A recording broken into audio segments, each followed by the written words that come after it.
Well, you may know them as the Tony-winning songwriting team behind musicals like Anastasia, Once on This Island, Ragtime, and many more. But now they have contributed a song to a great new documentary. I'm Sam Eckmann of Gold Derby. With me is lyricist Lynn Ahrens and composer Stephen Flaherty.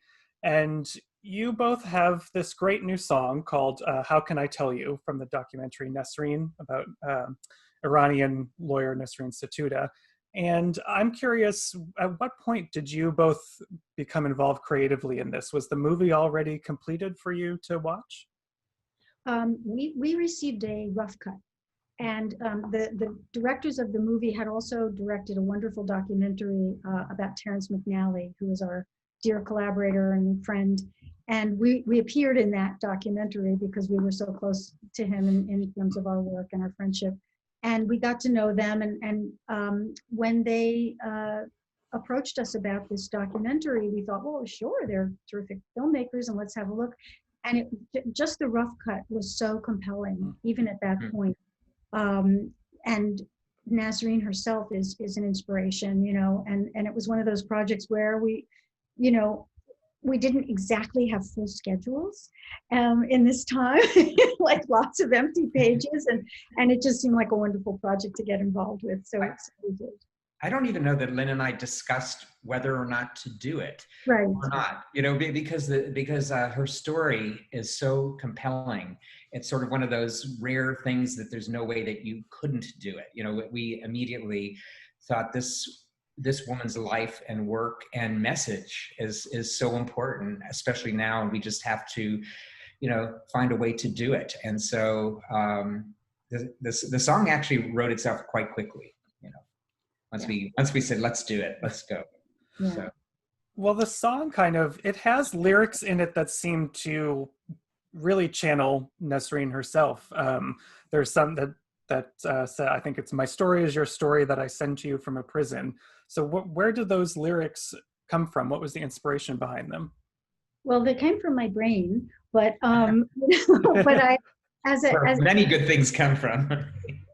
I think as theater writers, you know, we tend to channel characters in musicals. You try to become the character you're writing and try to imagine what he or she would say. And in the case of Nasrin, one of the things that the filmmakers gave us were a few of her letters to her children that she wrote from prison. And I just, you know, they made me cry. And I didn't steal her words, but the idea that a mother feels it's more important to, you know, stand up for her principles than to be with her family. And how do you explain that to a child? How do you explain a child crying and you can't be there? And if you pled your case and said, I'm guilty, and they might let you out, but yet you can't do that.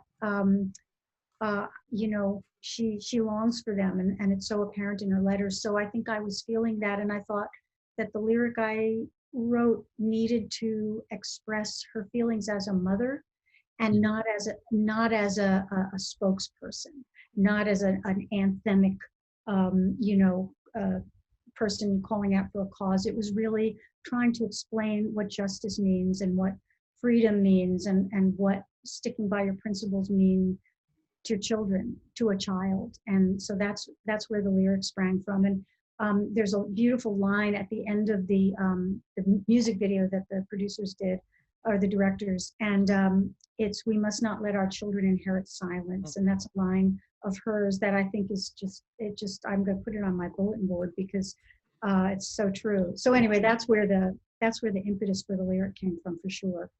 Yeah, it feels very fitting that there's a great piece of art created from her, because she has this moment in the movie where she says, you know, art is the best way to take on tyranny.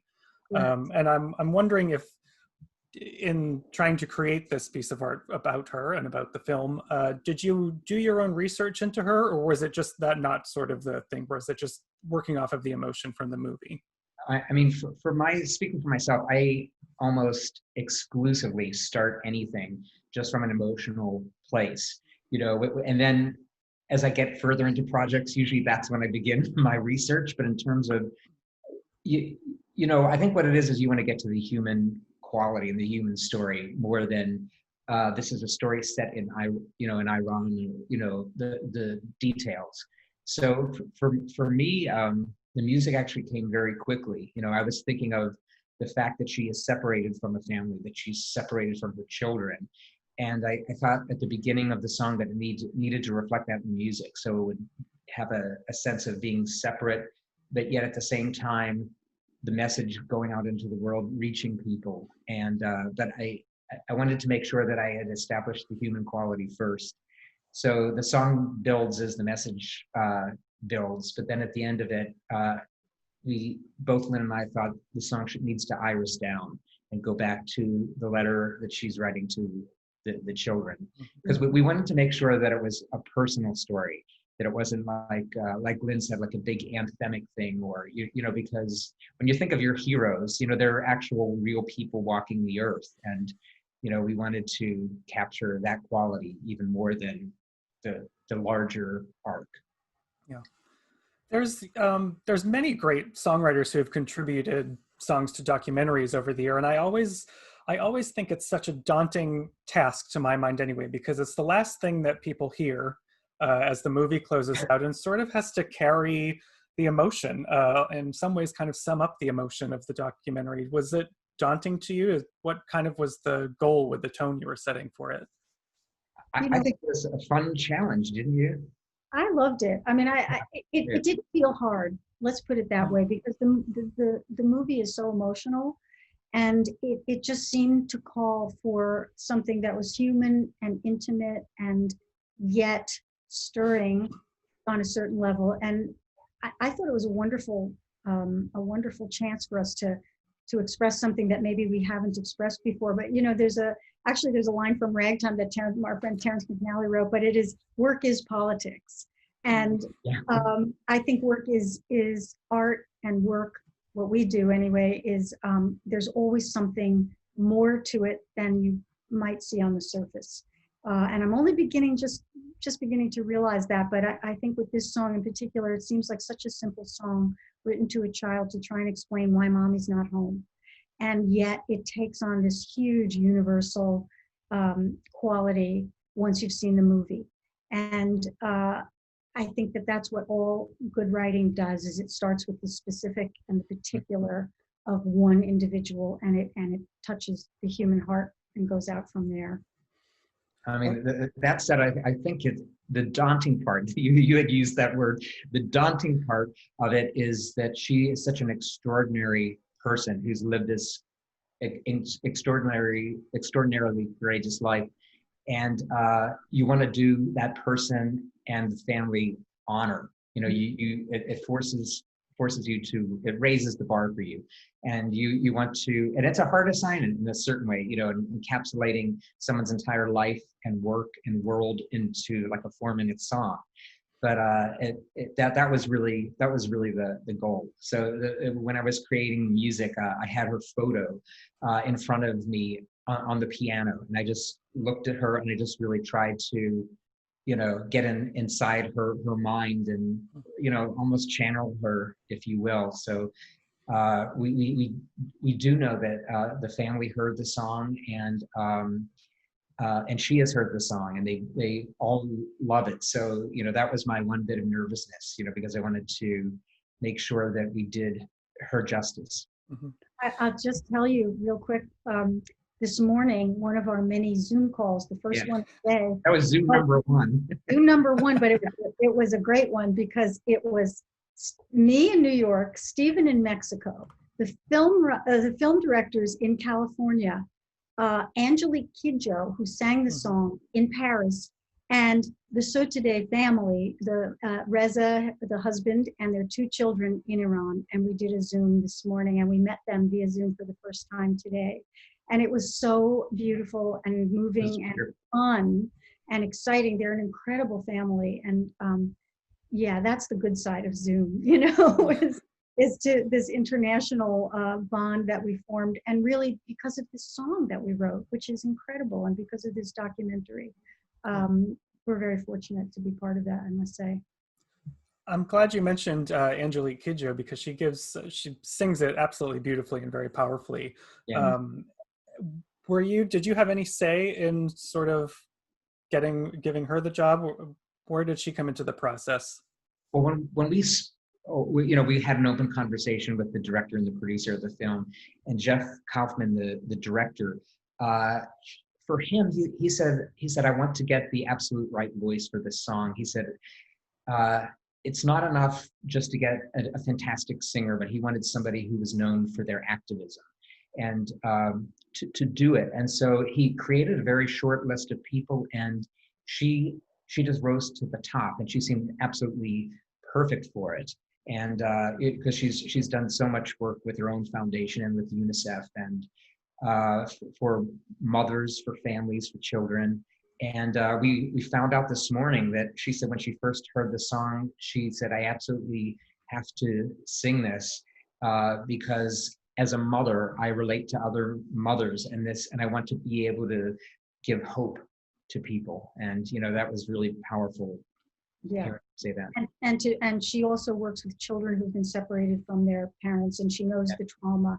And you can see the trauma in the movie, in this particular documentary. I think one of the most amazing moments in the movie is when Nasrin is in prison. She's talking through a plastic or a glass shield to her two kids and making jokes for her little boy, and like, I got your nose, and meanwhile her older daughter is there crying. It's so powerful to see what that separation has meant to them. I'll just add one thing to what Stephen said. When we first presented that, we wrote the song and then we had to present it long distance to Jeff and Marcia.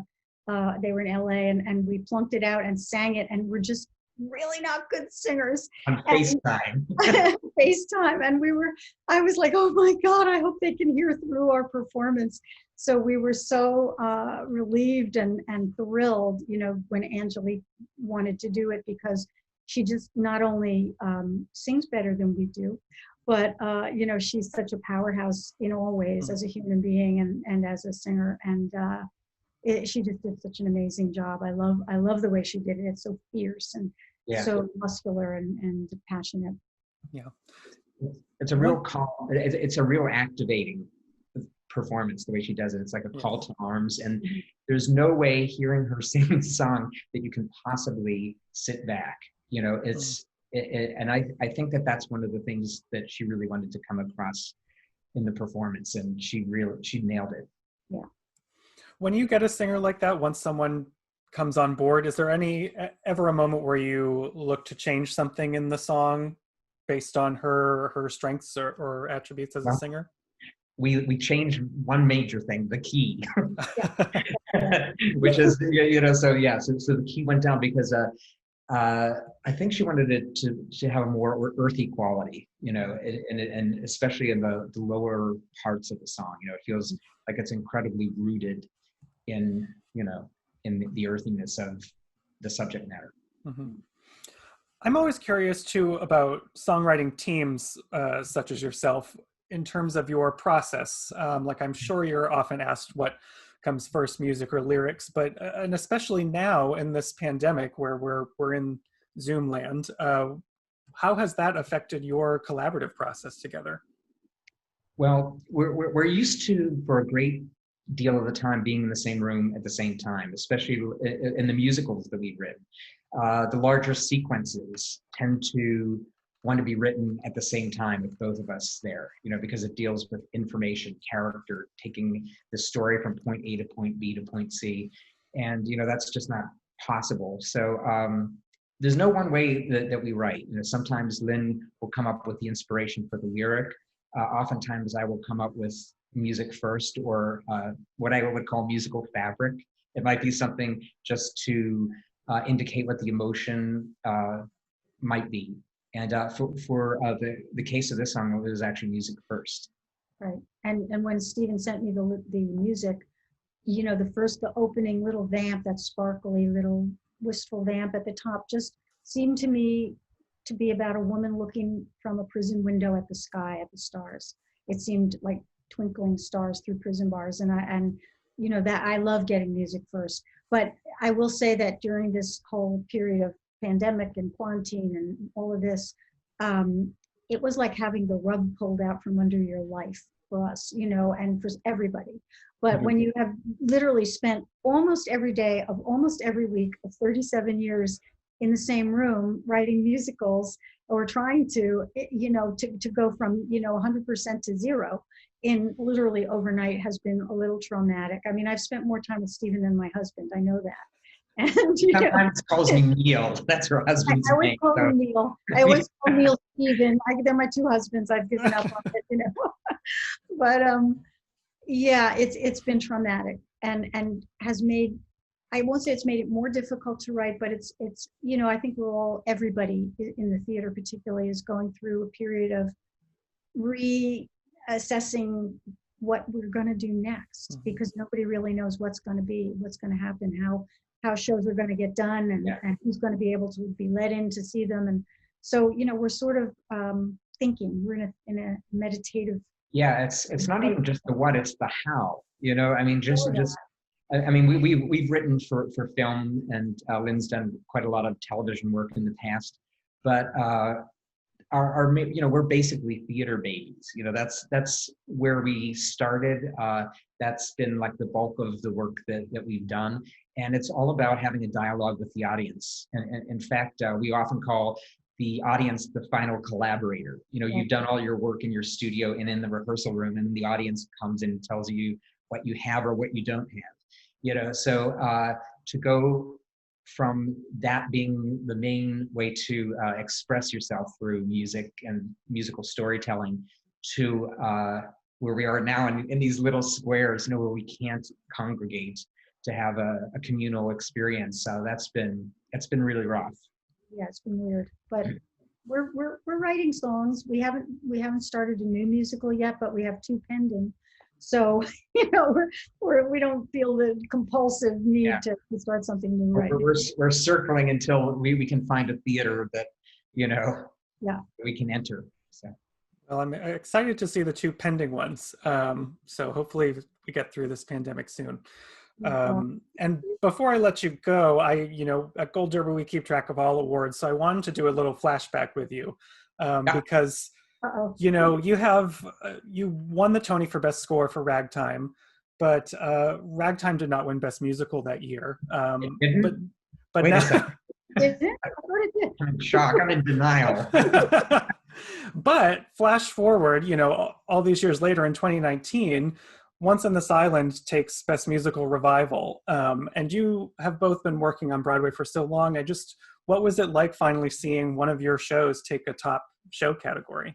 Well, oh my God, that was a night to remember. I mean, it was fabulous. It was great. It was like cattle prods were under all of our seats. It was unbelievable. And so, well-deserved, I will say, because the production was so extraordinary. The revival production was so wonderful, and the show is wonderful. It was brilliant, brilliantly done when it first appeared on Broadway, but somehow, it just was a very, very unusual and beautiful revival directed by Michael Arden. And it was one of the great moments, I think, of my life. It just makes you feel like, yes, we did that. We had the best musical Tony for the season, the revival. It was great.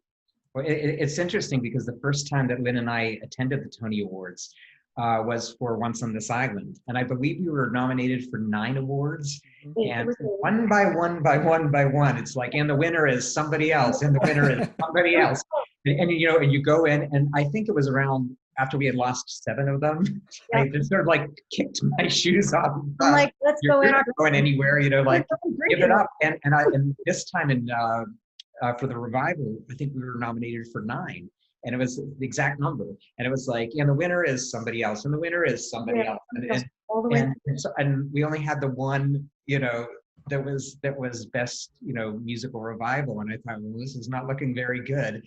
And then in a weird way, when they announced, and it was Christine Baranski, you could tell, I knew if she went like, it would be My Fair Lady, or Carousel. But if her lips went into this circle, it was that I knew it was going to be us. And you could see Christine Baranski's lips form an O, and I went, and you feel it's in slow motion. And I think it became even more joyous because of the history of that, and the fact that it had been a rough night until until then. And needless to say, there was so much celebrating with the cast. And you know what was so great? What was also so great? The cast had performed beautifully on the Tonys, and they were in costume, and then they were all loaded back onto their bus, and they had to go back to the theater to deposit their costumes back at the theater. So they're on the bus when the category is being announced. And there's a video that I have and I play whenever I'm not feeling too happy. They're all like the hands are holding a cell phone, and you just see hands holding a cell phone and some faces leaning in, and they're going, okay, here it comes. Okay. This, My Fair Lady was really, really good. It was really good. And oh no, they might, it's okay. Everything's fine. And then when they say, and the winner is, and then, oh my God, oh Jesus, oh please. And then once they go ballistic. It's screaming. The phone goes in the air. The phone falls down. People are screaming. It is the most hilarious and wonderful and joyous moment. And I have it right in a file. And I hit it every 2 months when I need a pickup. It's really wonderful. So that's a long answer to your one question. Well, it's a great answer and a great full circle moment for you both. Thank you both, Lynn and Stephen, for talking with me. If you're watching, please subscribe to Gold Derby and keep in touch with us throughout the season. And thank you both so much again for your time. Thanks for having us. So much. It was great. Thanks.